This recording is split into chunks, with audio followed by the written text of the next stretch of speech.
Hey M&A scientists, we all know that tracking progress in M&A is crucial. But let's be honest, manually creating reports is a time-consuming headache. Nobody wants to spend 10 to 15 hours a week dumping data into Excel and crafting PowerPoint slides. That's where Dealroom BI comes in. Dealroom BI automates all your M&A reporting completely. We're talking about pipeline reports, showing where every deal is at, what stage they're in, and timelines. Need a full diligence readout? Done. Want to track integration progress against milestones and synergies? Dealroom BI has you covered. You can even schedule these reports to be emailed out automatically on a weekly basis. Imagine reclaiming all that time you spend on manual reporting, put that analyst back on sourcing the next big deal, and let Dealroom BI handle the rest. If you're tired of wasting time and want to streamline your M&A process, check out Dealroom BI. Visit dealroom.net to learn more. Trust me, it's going to save you a lot of time and headaches. Here's to the deal. Hello, M&A scientists. Welcome to the M&A Science Podcast, where we learn from the best in M&A to uncover proven techniques for enterprise value creation. If you're interested to learn more about how to optimize your M&A practice or want to get involved with our community of forward-thinking M&A practitioners, visit mascience.com. Subscribe to our free weekly newsletter. Otherwise, social media is where it's at. Head over to LinkedIn, follow M&A Science, myself, keep up with the latest. I'm your host, Kisan Patel, founder and CEO of Dealroom and chief scientist at M&A Science. Joining me today is Gwen Pope and Tracie Smith, both veteran in-house M&A practitioners from the large enterprise corporate arena and Big Four consulting. They've worked together in several settings, including Google, Maersk, and now collaborating to launch a boutique services offering that draws on this experience. Today, we're going to talk about mastering serial acquisitions by taking a programmatic approach to strategy and execution, including bridging inorganic and organic planning.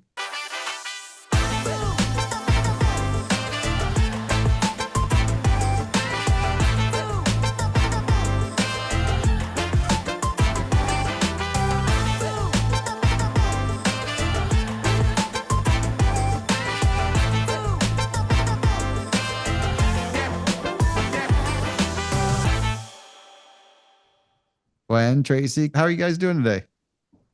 Awesome. Good. It's awesome to see you. Yeah.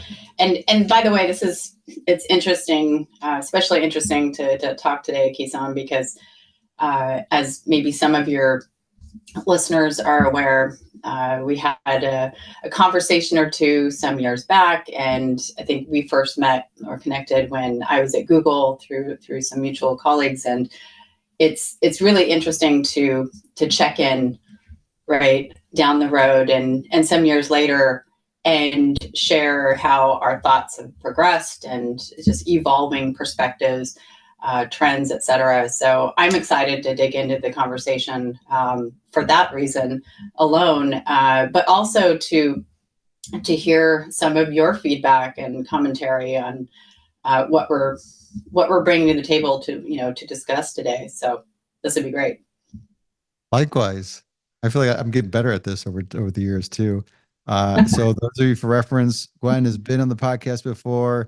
We'll maybe throw a link in the show notes, but look for that. Tracie, welcome to M&A Science. Thank you. Yeah, brand new to podcast. A little nervous, not going to lie, but we'll get through it and should be fun. I'm excited. Excited to talk about what we're going to, sort of go over today. So that makes it a little less intimidating when you know the topic. Well, let's jump into it. Let's kick off with a little bit about your backgrounds. Yeah, thanks, Kisan. I'll just say that at this point in my career path, M&A generalist seems to be the best way to describe myself, short and sweet. But to provide a little bit more color than that, I will say that I started out in a career path that was really highly technical. If you go back enough years or decades, you'd see me with my sleeves rolled up and doing software engineering, enterprise application integration, focused on middleware architecture, service-oriented architectures, and back before everything was so cloud-focused, I was really working with a lot of web native and hybrid environments, sort of the forefront of that move to cloud. And then ended up working with companies like Oracle and Apple, focused on solution architecture, and veered into M&A work somewhere along the line. And I've built and led a number of M&A functions, tech, product, platform, go-to-market, sort of around the table. Companies like Microsoft and Google, eBay, Maersk. I'm probably forgetting a couple, but the point being, I've had a really, really interesting opportunity to create greenfield models within brownfields, if you will, and then take away from that what seems to work, what doesn't. And I've created a lot of frameworks over the years and taken learnings from that. So that brings us to today, and I'll pass over to Tracie. Yeah, Gwen, you have definitely taught me a few things along the way. So because my career path didn't start off in tech, anything tech, actually. I was a litigation paralegal for a number of years, about 14 years, and then went to work for Oracle and their contracting group, and then somehow became a negotiator, negotiating contracts. And then Oracle started acquiring at a rapid rate back in 2009. And so I sort of landed in the deep end of M&A by accident, and then couldn't swim my way out of it. So here I am, and I love it. A lot of people question sanity when you say you love M&A, I think, but I think I love the fact that you get to solve something on a regular basis and really get into the day-to-day operations of new companies. And so it's kind of exciting. Your day is never the same. And then yet you're trying to create repeatable processes, right? So how do you do that in such a crazy world? But I would say I'm definitely a generalist at this point. I don't think I have any one particular space that I'm better at. I think you just sort of pick up pieces as you go and move along. So both have very interesting backgrounds. The fact that you didn't take a traditional finance banking and ended up here coming from operation and law backgrounds. I'm really excited to have the conversation. You've both worked with some large strategic acquirers. And what do you see as the most common challenges for a large acquirer like the Microsoft, Cisco, and Googles of the world that they face, particularly in the integration process?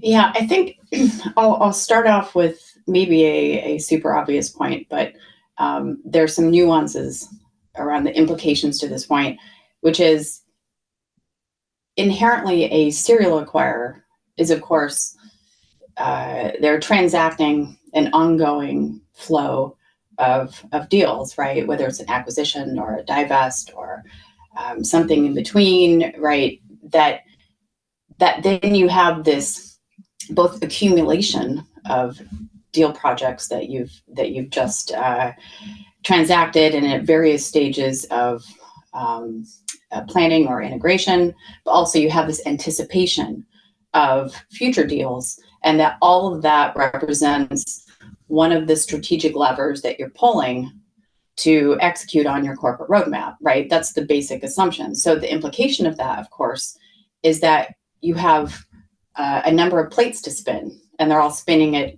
various states of various phases of what they're going to do. And so I think the key challenge that serial acquirers face, and that I honestly haven't seen supported well, either in planning or execution, is to make sure you have an awareness and really a fundamental understanding of what part does that one particular deal play in the bigger picture, right? And from a change impact perspective, what would happen to the deal thesis, or maybe even the indicated integration strategy or guardrails, if one of the other pieces changed, or vice versa. So really the interconnectedness of the transactions is a key piece to what serial acquirers face that acquirers that wouldn't be categorized as such would face. And then another thing, of course, is that you need to consider the ongoing resource needs and prioritization, definition of roles, so you actually have an operating model.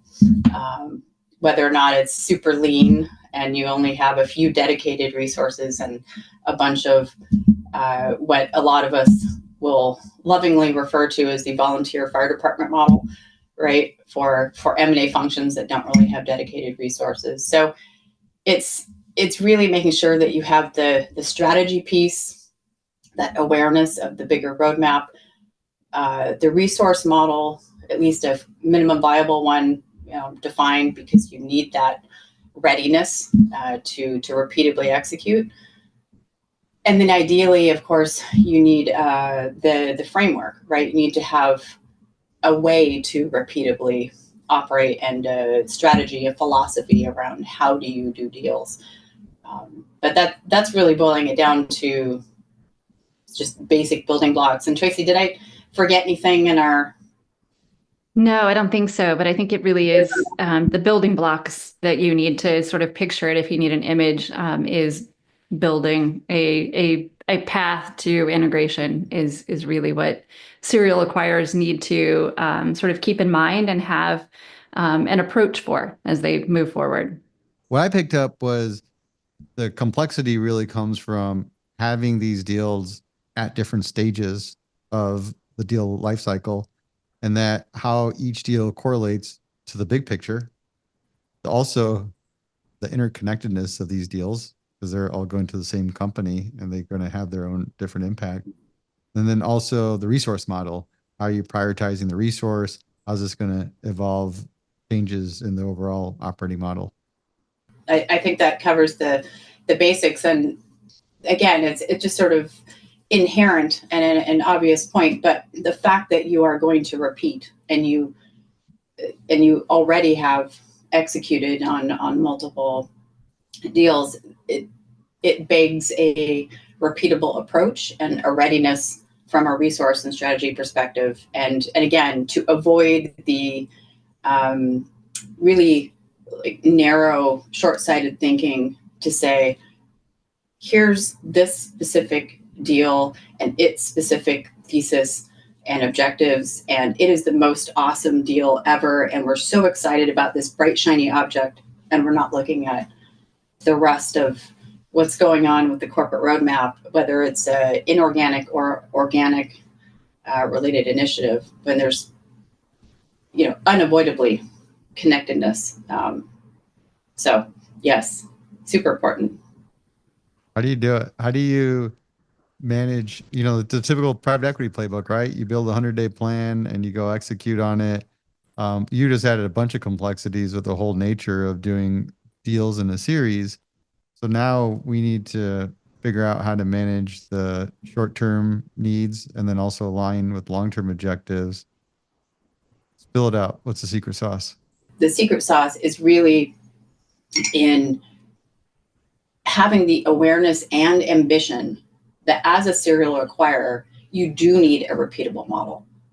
That's step one, right? The fact that is a need and that it merits the prioritization of resource and focus in order to stand up a minimum viable model and then iterate from there, to not lose sight of that importance, that priority at an executive leadership level. And there I'll note that a number of roles I've been in, a number of companies I've worked for, there were vastly varying degrees of understanding and then commitment on with consistency at the executive leadership level. And so what that does is either it maintains the foundation for having a repeatable model that's actually viable, or it keeps you in a very reactive mode, right? So you're then back to the point about focusing on executing just on a per deal basis, right? Being reactive, and you're not very cost efficient that way. You're not mitigating against the potential of other factors in the roadmap, or maybe even external market factors prompting the need to pivot or course adjust. You're not ready for any of that if you're just in a reactive mode. So really it's having that awareness and then commitment to establish the model, and then of course following through with things like defining a cross-functional RACI so that you understand who's doing what, and defining, how do we execute the deals, who is responsible for creating and iterating on the playbooks, per function. And then also working with, again, back to the ELT, working with the ELT intentfully on an ongoing basis for education. So they know what to expect from the M&A practitioners and functional leaders, and they know what's needed from them as well, as far as setting clear direction and articulating and explaining corporate priorities and the foundation of the strategic roadmap, et cetera, and how that needs to guide deals. But I think that to me is, a couple of the high points. Tracie, what would you add? Yeah, I think I would just add to that. I mean, if we're talking about secret sauce, and we typically understand that executive leadership is sometimes looking at an entirely different part of the universe that it needs to be sort of brought back into, or out of a black hole, I guess, if you want to look at it from that perspective. But Gwen, you hit on the education piece, right? And I think that really is the secret sauce when it comes to acquiring companies. If your executive leadership really, really takes the understanding that they need to understand what it takes to bring a company and integrate it into their go-to-market plan, then I think you win, right? It's a huge win. They think they know, and it's no slight on executive leadership. They have different priorities, but I think that they also have to bring their thought process down a little bit to the operational side to really understand what it takes to get to an integration. So I think that's the only thing I would add. Education is a huge, huge piece, and it's ongoing throughout the process. It's not just like a one and done, because as you get to different phases, there's different levels of information that need to be talked about, discussed, decided on. So, yeah, and I just this reminded me of something too. And actually, I won't name names, but from one of the companies that we work together at, but it really shone a bright light on the need for humility as an M&A leader, M&A practitioner, in working with the executive team. There's always this, even in the best of stakeholder landscapes, there's always this tension of, if we only could get, just fill in the blank with the title. If we could only get that stakeholder to understand or to appreciate what we do, or to respond or support in some way that the M&A, leadership community needs internally. But you need to also bring humility to the table in seek to understand what the objectives and what matters to the executive team, and translate what your objectives and needs are into their terms. So it's a relatively straightforward exercise, but it's often challenging. And what I mean by that, as an example, is try to avoid just talking about in terms of M&A deliverables and M&A methodology, right? The leadership team is not necessarily going to understand or care about the fact that you're working towards, let's say, a day 100 milestone, or that there are certain deliverables that are required for, let's say, a pre-sign deal review milestone. They are going to care if something is going to delay or prevent, let's say, the joint sales teams post-close from going to market with cross-selling and bundling acquired products with your products and getting it to market in a region that's a wholly new customer base for you. They're going to care about that. So it's just an exercise in interpreting what your objectives are, in in terms of what their priorities and commitments are, and of course OKRs. What are their butts on the line for, right? So I'll stop there, but I think it's an important point. So step one is admit you have a problem. Oh wait, no, I'm looking at the. Actually, I like awareness and ambition. Like have awareness and ambition that you need a repeatable model, and then from there, just getting something started. Have an MVP, be able to iterate on that model. Having leadership commitment to this is going to be important. You mentioned RACI, which folks that don't know, you can Google it, RACI, and that's roles. What does it stand for? Do you remember? So it's just defining that there are different ways in which stakeholders are either contributing or just need to be aware.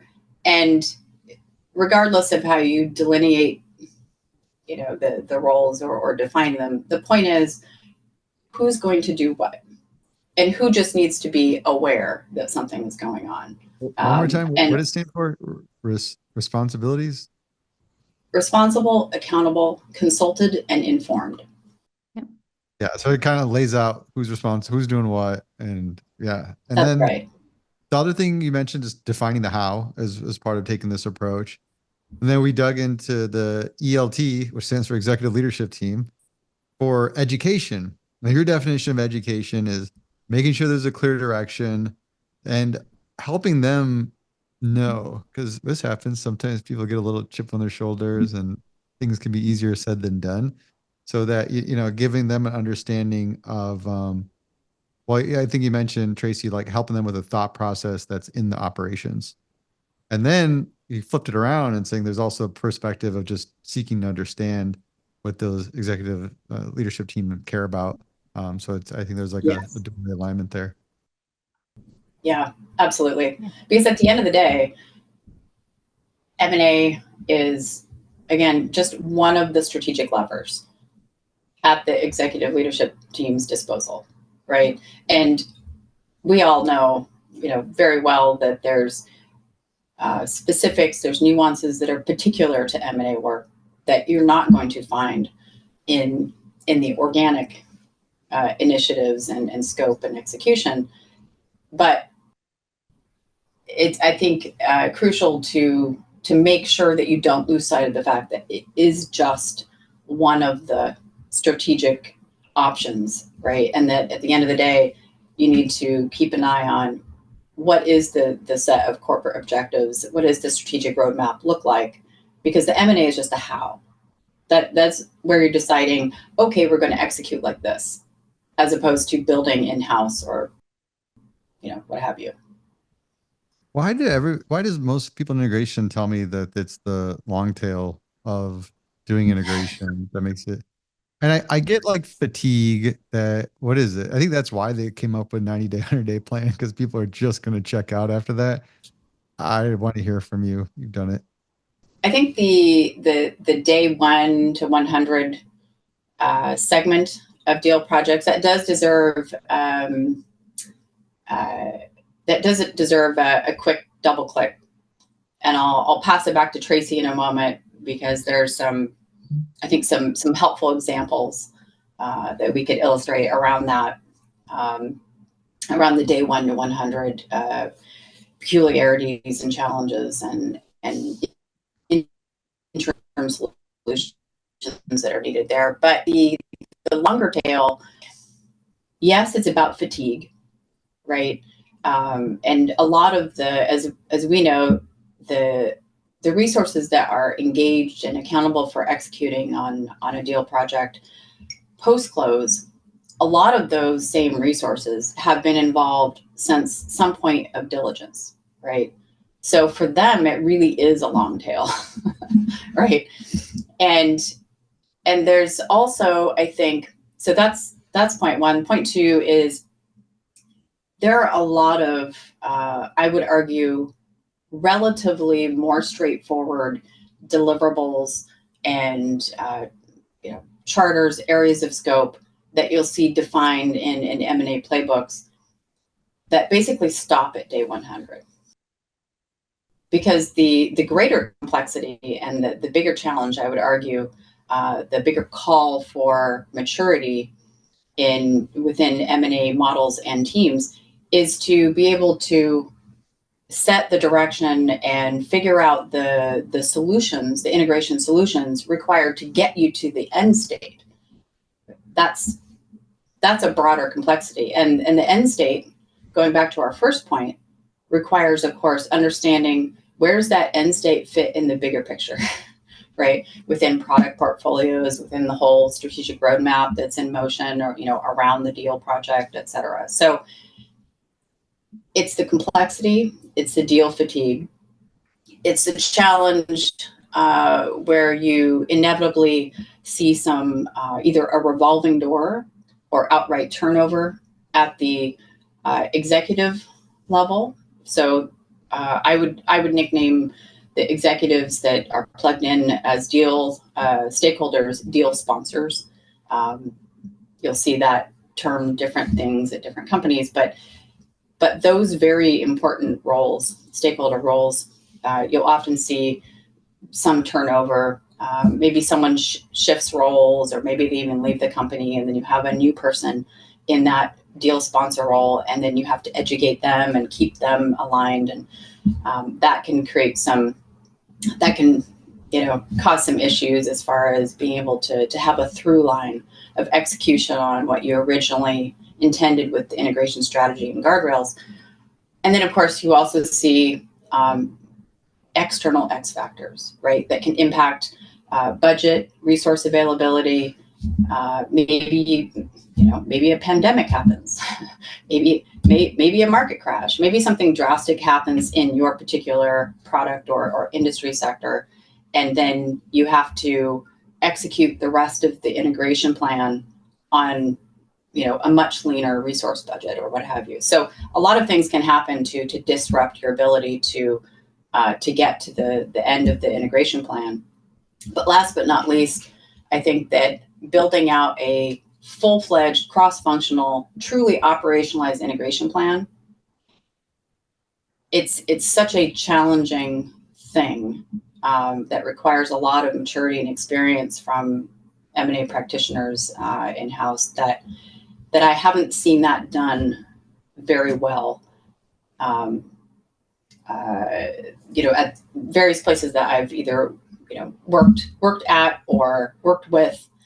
And so I think that's part of the thing too, is that what an integration plan is and needs to be is usually not well understood or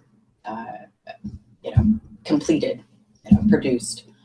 Yeah, I think you covered most of some of the challenges that we've seen. I think a good example too, Kisan, as part of the long tail is really the contracting piece is a good example, right? So you have pricing, you have underlying agreements that have been negotiated, things like that really impact the customer, and they impact your partner's expectations because you've brought all of your customers with you into this new company.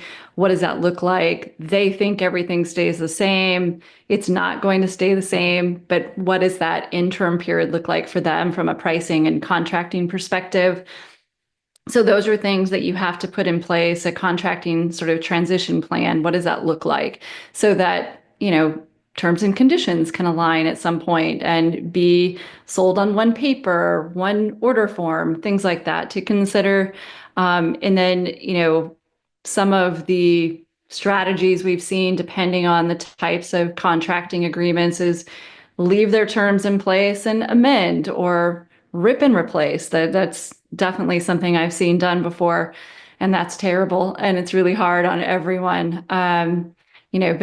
But you're typically going to be dealing with or looking at your key accounts in that sort of perspective and from that lens, right? Like, what is it going to do to your key account customers if we rip and replace? What does that look like? And then, how do we then give them an interim solution for billing? And again, back to pricing and support and SLAs, things like that really matter to the customer. So that is one really good example of, a challenge that happens within, day 100 and beyond. Definitely should be being talked about in days 1 to 100, but likely not not necessarily impacting or affecting that part of the process right then. But by the time you get to reviewing contracts, everyone is exhausted. And like Gwen said, a lot of times you don't have the resources to go ahead and go through that sort of mechanics of making sure you have everything aligned. I think just on this particular area, it's a great example, not just of complexity and challenge that you'll often see, or almost always see in the large enterprise setting, in particular, the impact of something like contracting. But it's a good example to talk about because it's an area. It's an example of an area that typically stakeholders won't understand. Even M&A practitioners won't understand why it creates problems, or why is this so impactful as either a delay to get to market with maybe cross-selling, or bringing a acquired product to market in a way that meets the standards and policies, et cetera, required to have your sales teams sell it and contract it, et cetera. But also because it's tied to a bunch of cross-functional, usually guardrails, right?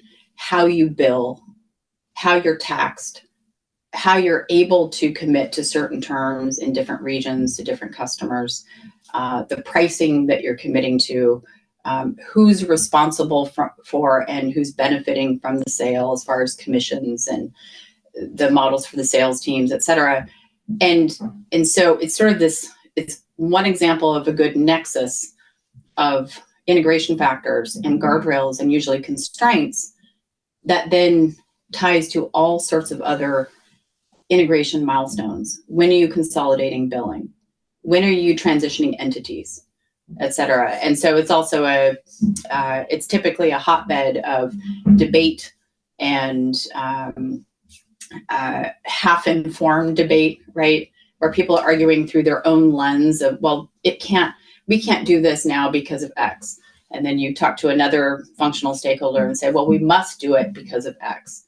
And then you go back and forth trying to determine what are the overriding priorities and the options for, solutioning our way through this. And I would really point to the importance of something that, that I've defined and worked with in a number of places. And Tracie and I did this at Maersk as well, but to define what we termed a North Star for the deal project. And ideally, this is something that should get created pre-sign internally, and then it gets iterated on and used as a sort of cornerstone touch point for any other integration planning or execution artifact, because it's a collection of guardrails. What are the core requirements and why? How do they tie and anchor back to why we're even doing the deal in the first place? And then that helps with the complex challenges and solutioning around things like contracting. A lot of things that go wrong, from fatigue, turnover, X factors, unexpected things in general, and managing the changes. Things to overcome it is setting the direction, which is that North Star, and then defining how to get there. And also being mindful that this could be iterate as we go through the process. And the integration planning is also a really key thing that sounds easy, but also is really hard. I'm noticing that trend too. A lot of sound easy, but it actually is easier said than done. I had a question about structure of all of this, because I've seen that be very inconsistent in the companies I've spoke with, especially when it comes to integration, that we could buy a company and give it to the business unit saying, here you go, your child, your paperwork's done, or the deal's done, signed, it's yours. Right. To having a centralized integration team that's there, but they're sort of brought in a little bit later in the process, deal teams doing their thing. And it's like, all right, I think we can bring those integration folks in, and they come back, and then they're essentially like re-diligence the deal, playing catch up. What I've seen more recently is the real merged together corp dev and integration team, where integration folks are very integrated in the process. And even I'd say probably even a trending thing is people are going to reach out to me and ask me more or bug me about this, but like integration folks even leading a lot of that deal process, like the diligence and so forth, so that there's a real synchronization between doing the diligence and integration planning. I'd love to hear from your experience. I'm sure you've seen the different variations. But I want to know the pros and cons, because when I do meet that company that just gives it to the business unit, Yeah. I'm like, maybe there's a circumstance where it makes sense. I don't know. I think it's a really interesting question about operating model for M&A functions. Certainly seen a really wide range, just as you were noting, Kisan. And the question of what model is best or what are the trade-offs is definitely in the back of my mind, as a consistent thread. And here's the thing. I think there's pros and cons to all the models, the options that you mentioned. But I think the cornerstone that has to be there, regardless of which model you go with, and that is accountability and support at the executive leadership level. So if you play out the couple of basic options, you say, well, you have a central team, corp dev integration, or maybe corp dev integration is called IMO, what have you. And then you have all of these M&A functions that are embedded within their respective parts of the organization, whether it's sales, support and customer success, quote unquote tech, IT, whatever the function is, HR, finance, et cetera. The benefit there is that you get those M&A functional leaders close to both the objectives and the constraints, the concerns, the decision-making within their respective functions. And when that works well, that really works well. That's awesome.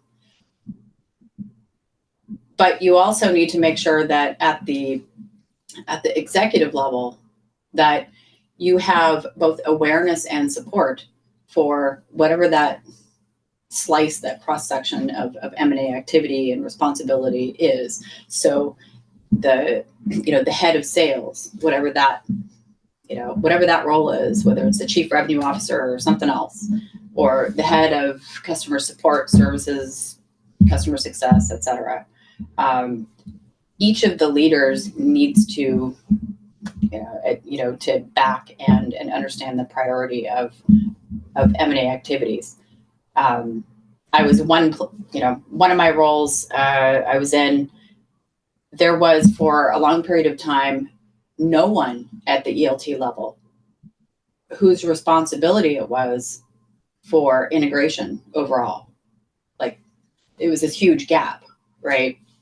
So once corp dev and associated roles, once they were done with their deliverables and then their core charter, then it was really the case that the deal initiative was just sort of tossed over the wall, and then no one at an executive level had the responsibility to make sure that it was executed, but also no one was available for either providing like support for escalations or contributing decisions at the executive level, to settle a debate about, well, what do we do about this issue or challenge or trade-off, et cetera. So I really think that regardless of what model you go with, it's important that you have the,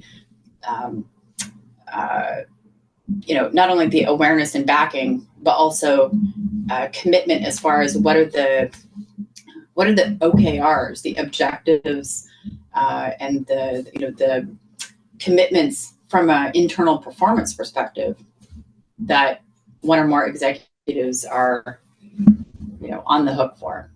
So no absolute. It is a depends, and then a lot of this hinges around the ability to make decisions.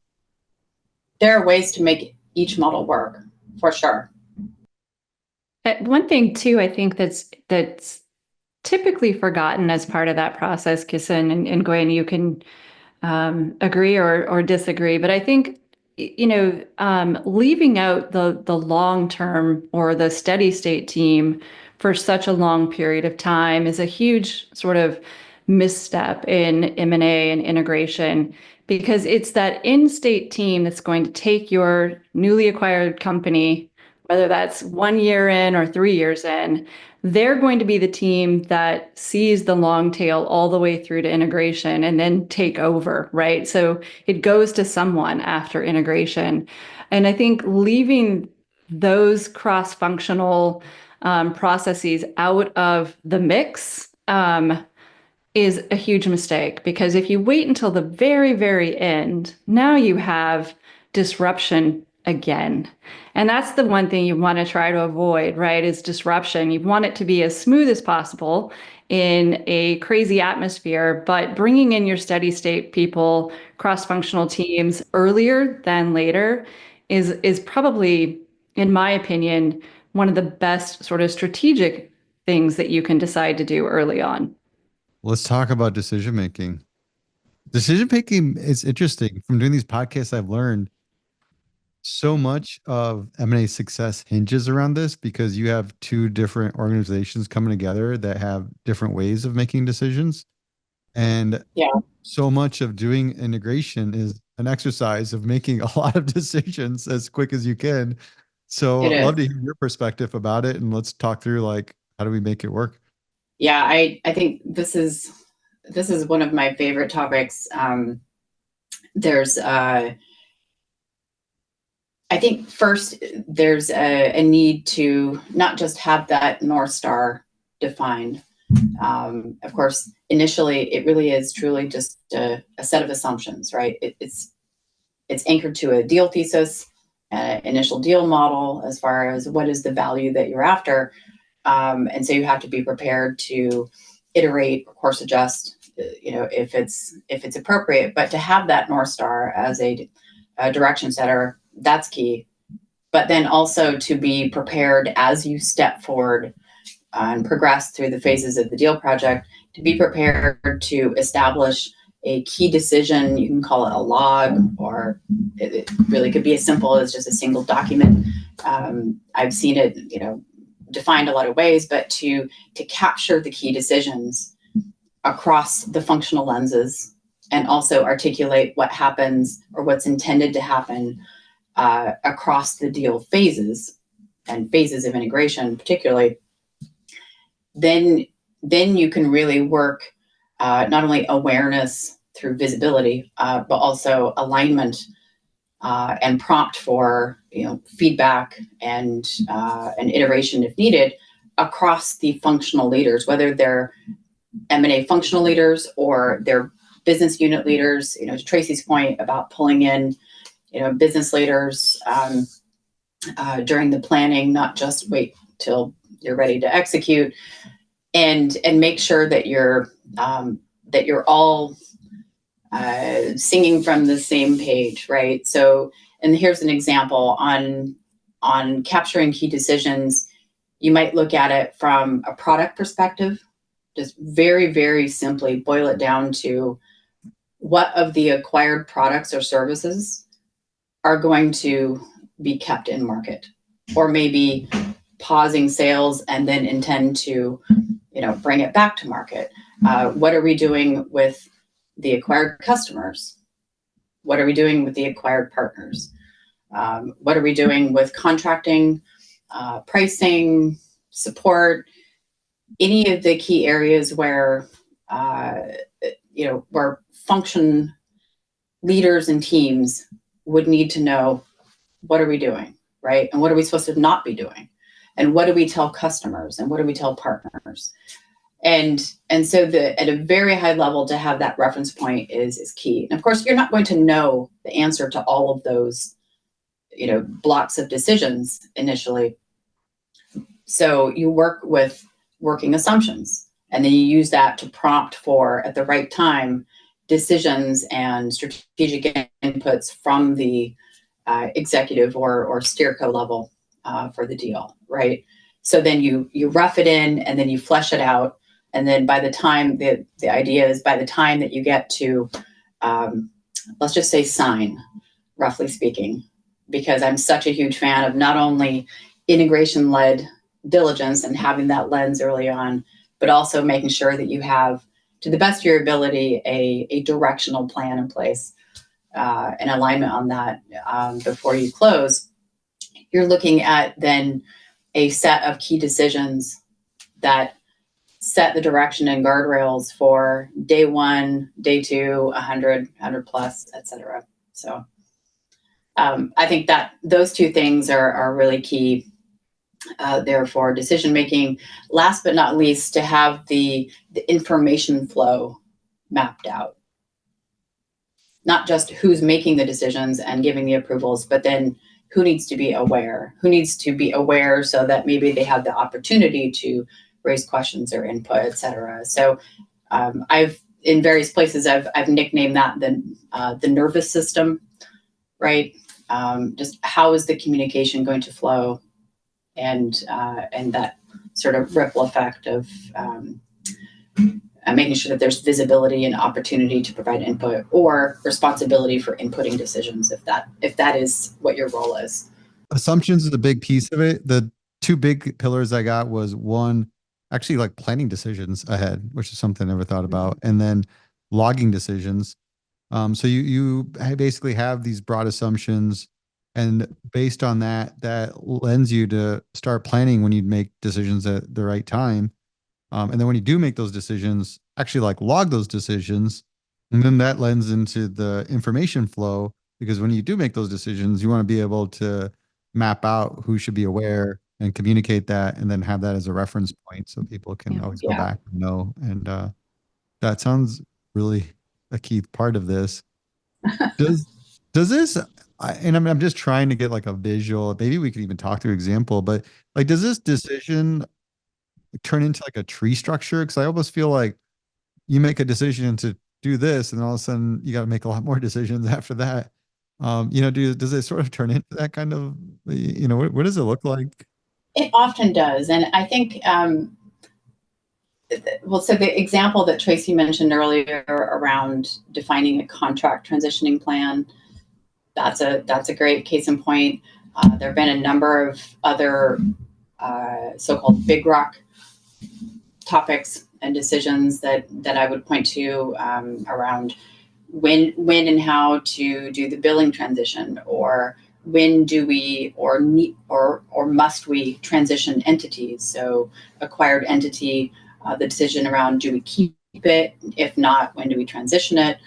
And then the tree structure that you're referring to, absolutely. And you can apply this to, if you just take the entity decision.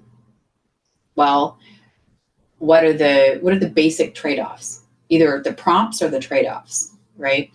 And often the first question that I raise, if sitting down to a discussion around which things are the priorities in the earlier stages of integration versus something we can defer to later, is, do we have a reason why we need to do it sooner than later, right? So going back to the idea of a North Star, if you look at the basic components of, at least in my view, what a North Star would include, you have value creation or growth objectives, right, as prompts. You have compliance, whether that's regulatory or internal policy or what have you. You have compliance-oriented prompts, constraint. You have to do something in a certain way or by a certain time, or not do something, et cetera. And then you have drivers that are around cost savings, right? So capturing or realizing synergies. And then you also have the need for various reasons to keep the lights on, so to speak. So keep something legacy, whether it's internal legacy, something you have, or something that was acquired, and you're going to keep that going for a while because you need to support and maintain some momentum for some operating model until a certain time. So maybe there's a requirement there, even though it seems messy, it's non-standard, it's costly, but there's a reason. So of course, the importance there is to understand the guardrails and the reasons.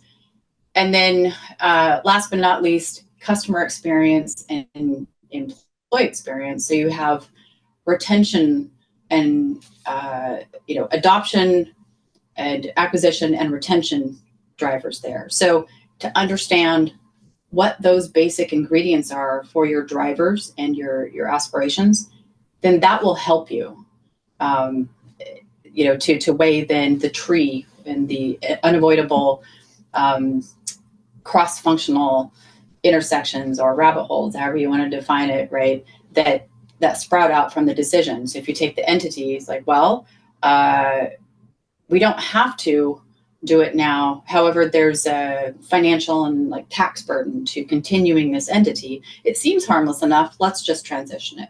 Let's just retire that entity. But then you find out when you go look at, well, how are we going to continue billing for that acquired product that we do intend to keep in market? Well, we can't shift to billing as the acquirer until these other pieces are done, until we're ready to have the billing system integrated, whatever, right? So, and I'm probably calling out examples that are so common and so obvious to your listeners that we're like, yep, we've been there. But the point is the connection, right? And to be anticipating that each of these key decisions are going to prompt a need to make sure that everyone that's supporting the decision making and plugged into the project, that you're ready to educate them and support them on a sort of a straw man framework of how do we come together with a really quick, lean analysis on the trade-offs, and then bounce those trade-offs off of the North Star of the deal, and then inevitably put it to the steerco level stakeholders that are responsible for the decision. So I think that's really the basics there, is to make sure that you're anticipating it, to your call out, Kisan, and then also that you have a little lean structure ready to plug in. You say, okay, well, we got the North Star, we've got this piece, we've got this artifact, we've got the decision log with the working assumptions, and then plug that into a quick sprint of analysis so that you can raise that up for decisions. And I think one of the ways that we've done that before in the past, Gwen, is sort of a what do you know and what don't you know? So a knowns and unknowns sort of exercise, right? Today we know this, and if this stays the same, what is the outcome of that? And if it doesn't stay the same, what's the outcome of that? It's an analysis of, if we do nothing, fine. If we do something, then what, right? So, and then it becomes a matter of when do we do something, sort of decisioning. So I think that you have to go through that analysis before you can, sort of kick off anything. Know what you know, and then make a decision about it and how to get to the next step. I think that's always the biggest part of the process. And don't forget about the end goal. Yep. And those who have worked with me know that I have a penchant for pointing out what seems like the super obvious. But I will say, don't get distracted too much by the complexities of the interim states, right? The day 100-ish, right, state where you're like, oh, well, there's this scope to do. We don't know which thing to do first, or it's all interconnected. We need the solutions, we need decisions, et cetera. But in that decision making and analysis set of activities, it's important to remind, particularly senior leadership stakeholders, that first and foremost, you have to have an eye on the end value. Like, what was the objective and the assumption for the deal as far as the deal model, which deal models are never perfect, right? They're preliminary, they're a thesis by design. But the point is that if you get too concerned with avoiding disrupting the current business model, particularly for the acquired company, and there's always understandably a lot of sensitivity around, oh, don't disrupt this, don't change our contracts, don't shift our sales model and commission model, don't do that, it's going to piss our customers off, don't do that, it's going to piss our whatever teams off, and it's going to disrupt our ability to make the numbers this year. All of those things are important, but you have to weigh it against, right, but what was the longer, bigger picture goal? And so that's a key piece too that I would add to all that, as far as the hat trick of decision making and handling navigation of that decision tree. Can you teach me how to do this? Can we role play this out? Absolutely. All right. So let's say I'm a tech company, like a really cool M&A management platform, really cool one. And I'm acquiring a AI integration doohickey company. And we're just kind of setting this deal up. I'm a typical CEO that's just hungry to do a deal, want to add this capability in. And a friend told me to talk to you two and make sure we set this up right, so we don't screw it up like the last one. And everybody was so confused when we closed the deal. They had no idea who's doing what. And, and I think the thing is they couldn't make decisions without me. So I want to get an understanding of like what you described.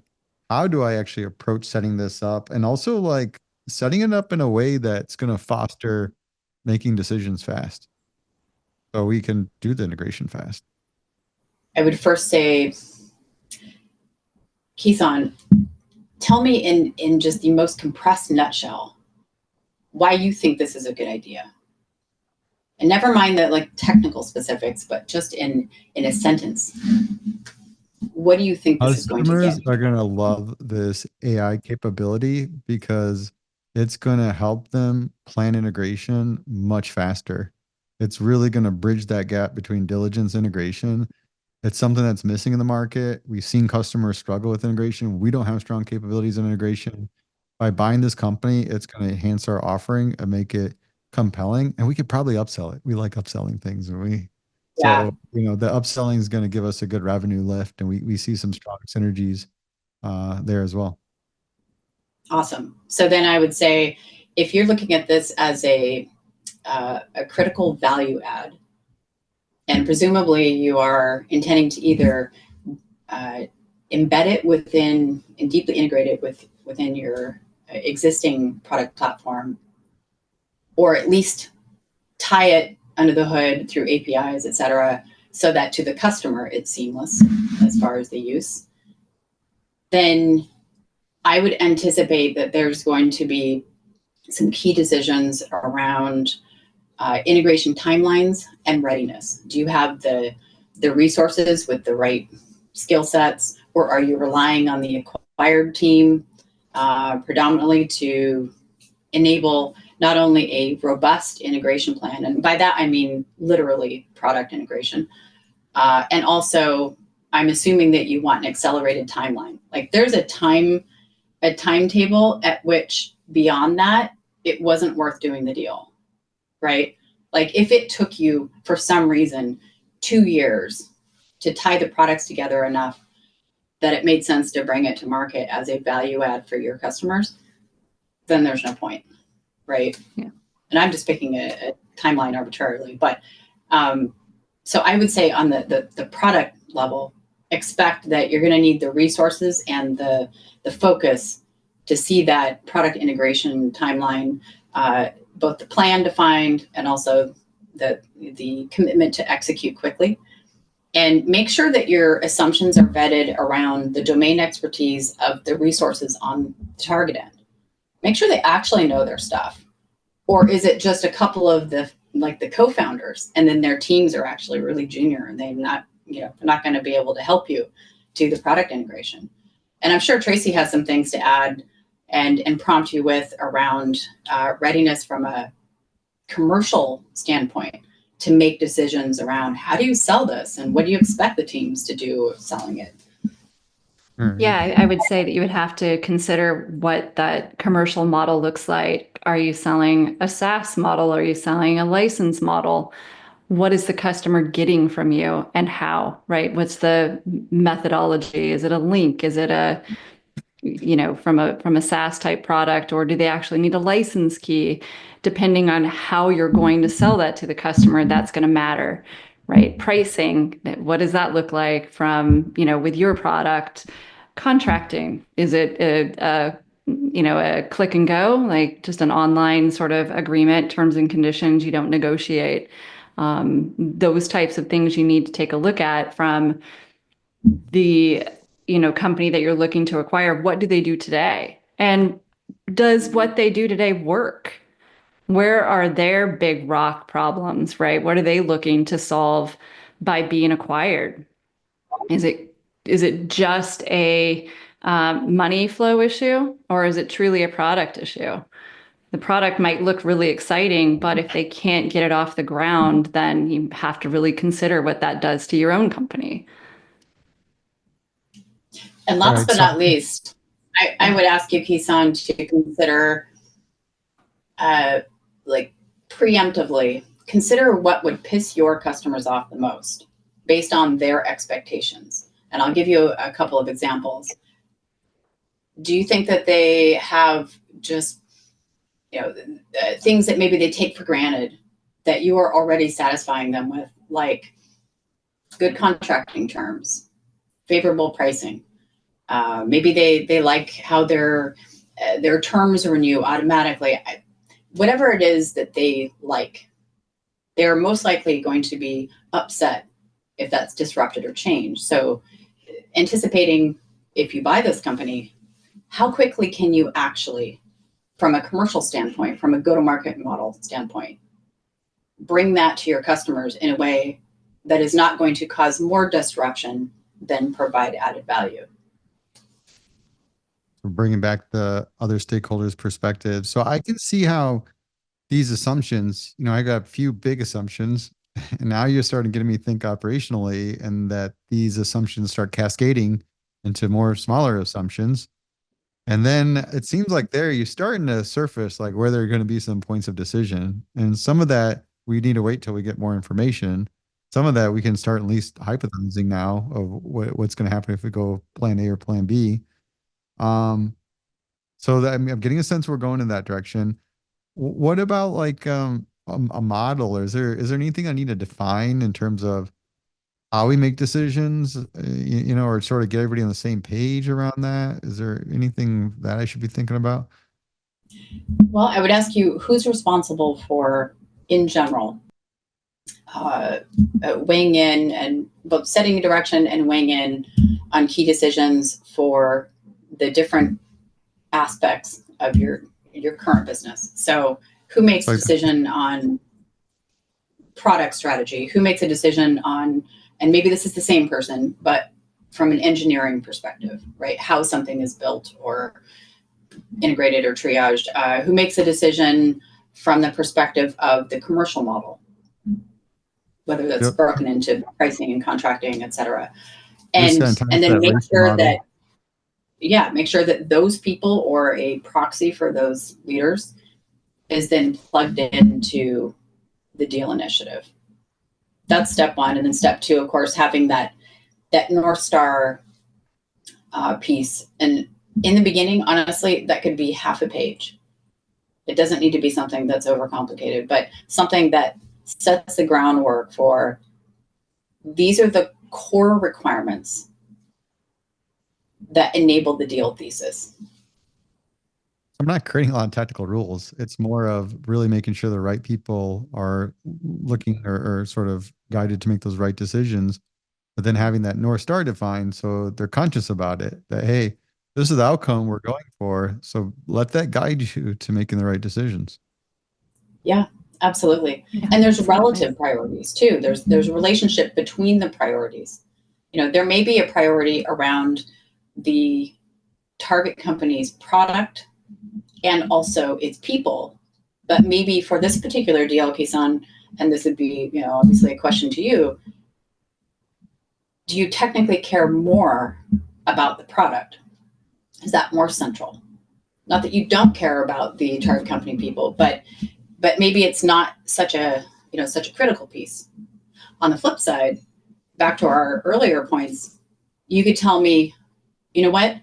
I don't have the deep enterprise application integration, particularly when it comes to AI and ML tools. I don't have that expertise, across a ton of resources internally. We just have pockets of resources. So we really need to lean on the target company. And if that's true, then I would say that the target company people is practically equal to the importance of their product and their technology. So it's understanding that relativity too that helps to guide decision making, whether it's trying to answer to a prompt around, hey, are there opportunities to streamline resources post-close if maybe there's a budget crunch, or maybe there's a question around creating the retention bonuses, and what do we need to put in place within the deal terms itself to ensure that we're keeping the right people around that are really critical to executing on that engineering and product roadmap. So there's a level of prioritization there. What about the stuff that's pops up, the challenges, the problems? How do I keep people from running to me for all those little things? Stuff we didn't map out or expect. Yeah. So back to the racy, right? Yeah.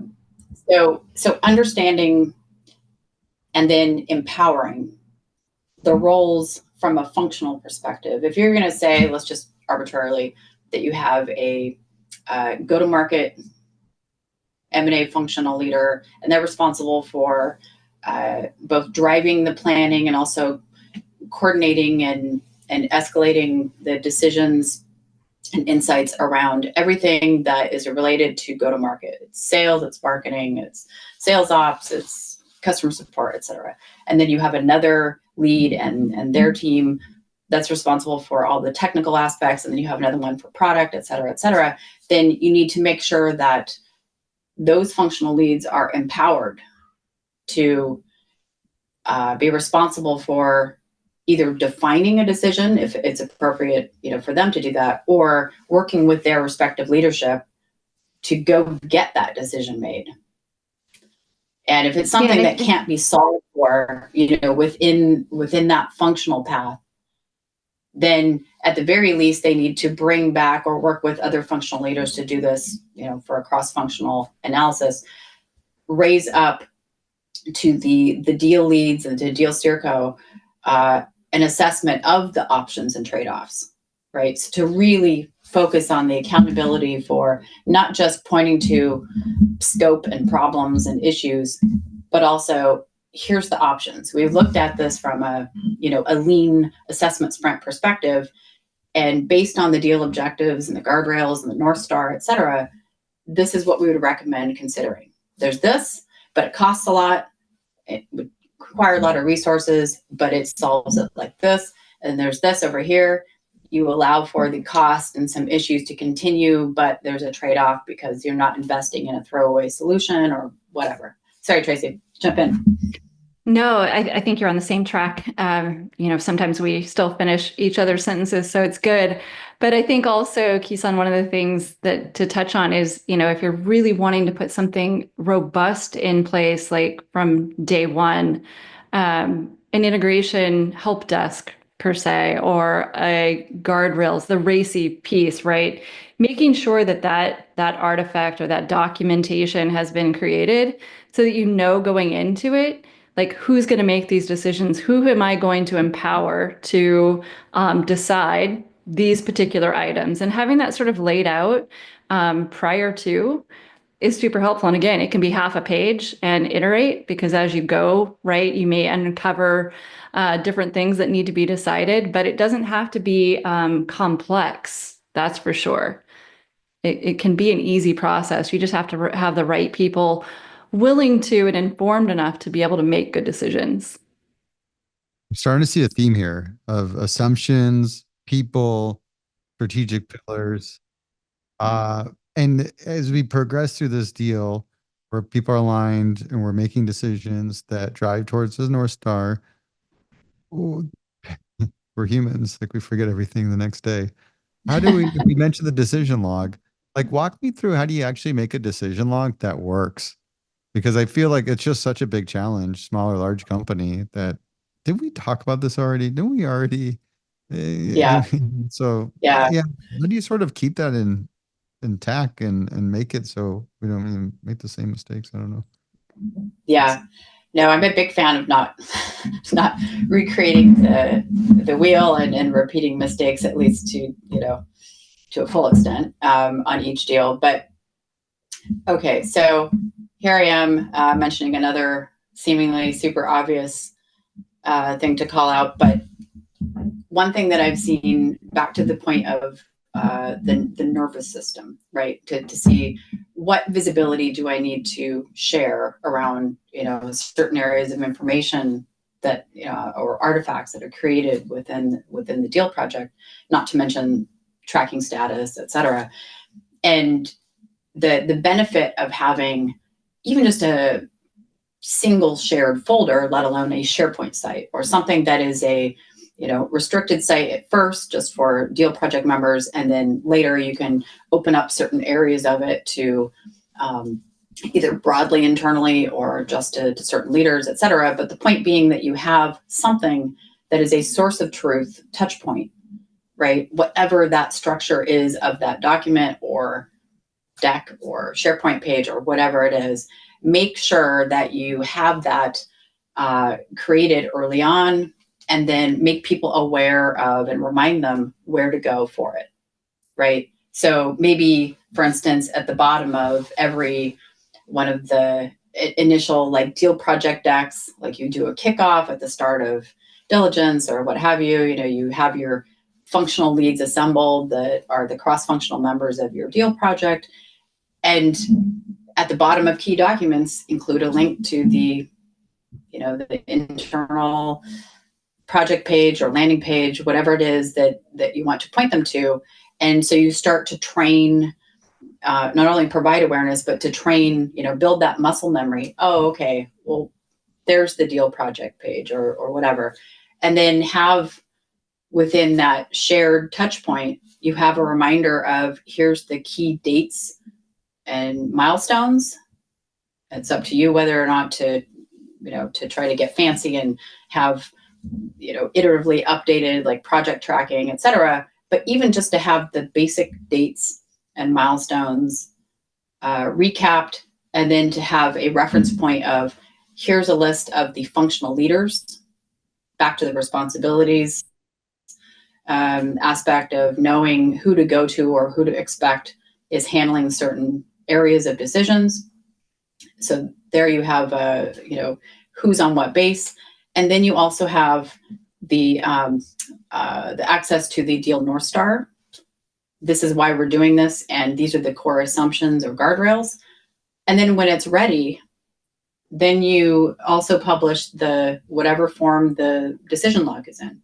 And again, it could be really simple. It could be, hey, let's define it across product and go to market and tech, employee experience, whatever the facets are that you want to detail, and then say, okay, here's day 1 to 100, the assumptions, day 100 plus end state or final integration, whatever you want to term it, and then say across those phases, what are you assuming? And as the key decisions actually get made and formalized, like, oh, we've definitely decided that these things are no longer going to be happening or permitted or what have you. And we're also going to be able to then do other things or start sales on something or what have you. Then you put those key decisions in where you're replacing what used to be just working assumptions. So again, it might seem really obvious, but just making sure that you have a mechanism for providing the awareness and then enable people to access that. And then in later stages of a deal project is, of course, really helpful to do things like a newsletter, just a monthly email that goes out to stakeholders, et cetera. Tracie mentioned the notion of a help desk. At a few places that we've been implemented, we worked with the functional leads on a deal project and said, okay, either you or someone from your team needs to be added as a member of this distribution group behind the scenes. And then when we kick off, post-close integration, execution, we're going to, in any acquired employee or, stakeholder communication, we're going to include a mention of this help desk alias, project XYZ integration help, whatever it is the email alias is. And then behind the scenes, any of those, inquiries or issues then come in, and the members of, who support that alias are able to, from a functional leadership perspective, hop in and say, everybody has access to that? Everybody has access to that email? Like on the acquiring company or just the leaders? It's ideal if it's everybody. Yeah. So that then they know, for instance, if they're really spinning their gears, let's just say spinning their gears and maybe starting to fill the void of, lack of clarity around an integration decision, like, hey, when do sales commission structures change? Yeah. Right? Then that's pretty cool. People make stuff up, right? Yeah. For better or for worse, they're always going to just like make up an answer if they don't have the information. Yeah. And so the ability to then, into them, maybe it's actually going to impact their behavior or their team's behavior drastically. How motivated are they to do something that is part of the go-to-market plan for the deal and supporting the overall deal objectives? So maybe it's actually quite impactful. So you want to encourage and enable people post-close to raise a question, to get it answered, to flag it as urgent if it is truly urgent. Maybe they have a customer issue. Maybe they have a customer-facing issue because their large enterprise customer is super pissed off at the apparent fact that they now have to sign 4 different contracts just to be able to get your products that it was working with already, and also pay up for the acquired company's products as well, and they just want a single contract. So that's a pretty important question, right? Anyway, so yes, the long answer, short answer is ideally everybody internally. So the way to make this work is being proactive on communicating these decisions, which could include having the log in a central place that you remind people that's where to go. Newsletter could be another way. And then also a help desk for the general folks to be able to reach out. Yeah.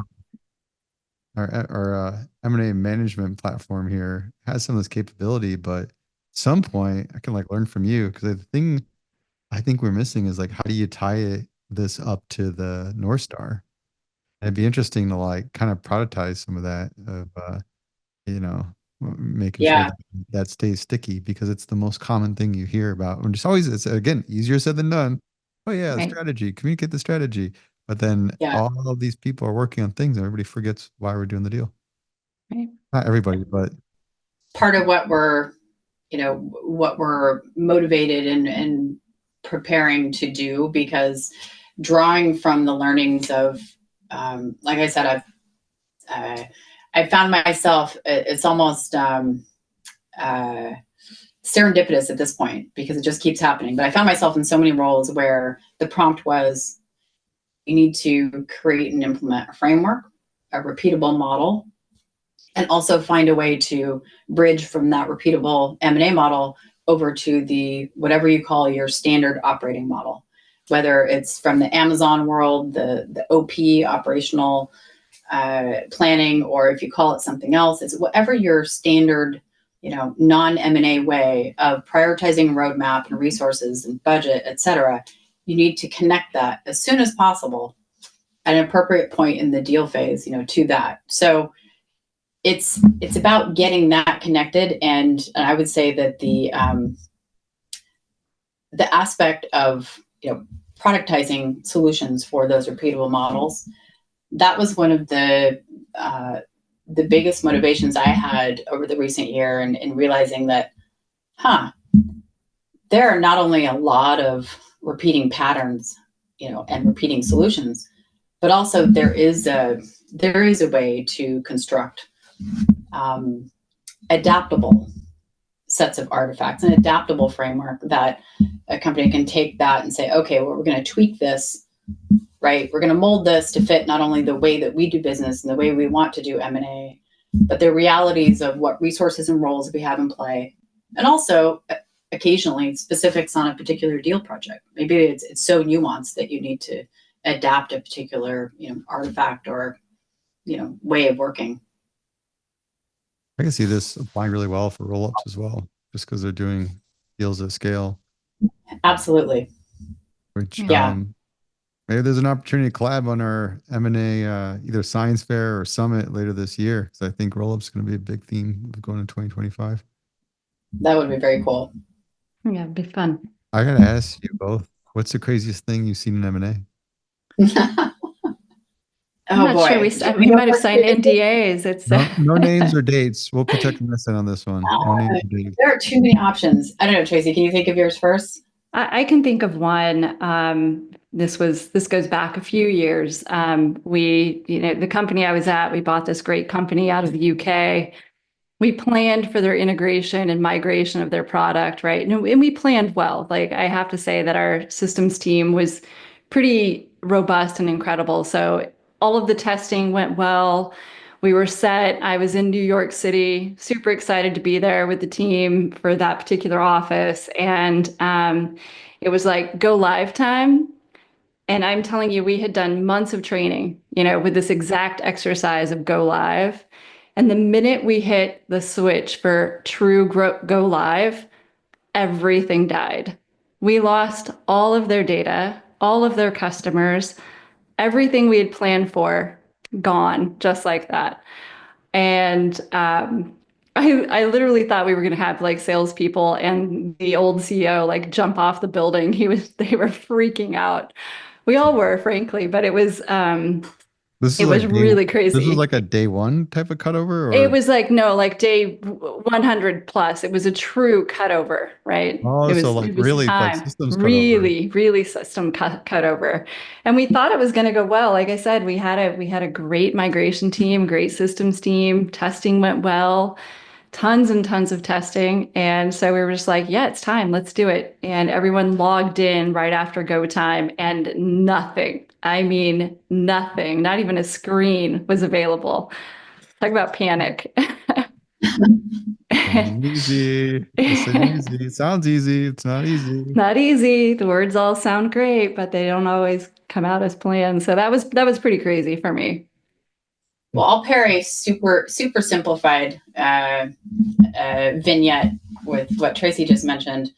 Talk about long tail, fatigue and challenges to execute, et cetera.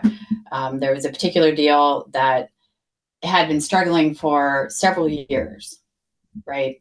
And technically, like corp dev, IMO, from a formal sense, had already bowed out, but because there was a need to prompted from the ELT level, a need to figure out how to unblock things, right? How to hey, we never captured the value out of this deal. Not sure why. Don't want to spend any time on figuring out why, but can we just solve that, unblock it? And so IMO leaned back in just for a short period of time to sprint through, driving integration, and got to the point after several months of working through, working with IMO, Steerco, et cetera, to try to drive progress on decision making and landing okay, let's agree this is how we're going to execute on this long tail. And then arrived at a critical Steerco meeting that was to raise here's the 3 or 4 key decisions with the trade-offs. And this, the main deal sponsor showed up to Steerco and essentially said, I don't know what all this noise is about. I didn't read the proposals. I didn't read the requests, but I don't know what this is about because integration is already done. And so we don't need an integration plan, and I don't need to prioritize resources. Yeah. And that was probably one of the craziest things that I've heard. And it shows, of course, back to the thing about awareness and education, just a fundamental gap. And so that necessitated, as you might expect,